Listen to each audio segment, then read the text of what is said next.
Siamo moderatamente ottimisti e scegliamo di vedere il bicchiere mezzo pieno. In attesa che venga ufficializzata la lista dei prodotti esentati dai dazi che scatteranno il prossimo 7 agosto, secondo una stima elaborata dall'ufficio studi della CGA di Mestre, l'applicazione dell'aliquota al 15% decisa domenica scorsa in Scozia tra i presidenti Trump e von der Leyen dovrebbe procurare al Friuli Venezia Giulia un danno, almeno nel breve termine, attorno ai 400 milioni di euro all'anno.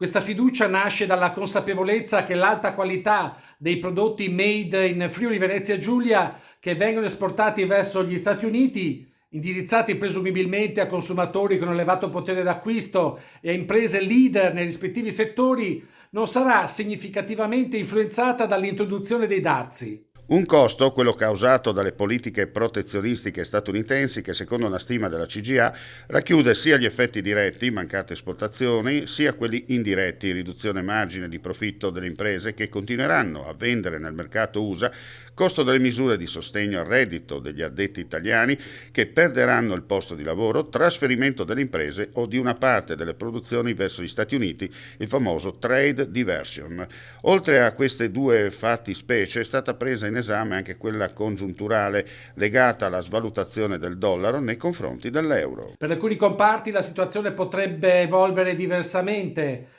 Per questo è fondamentale che a livello europeo vengano individuate risorse concrete a sostegno delle imprese e dei lavoratori che subiranno le conseguenze più gravi dalle politiche proibizionistiche volute dall'amministrazione Trump.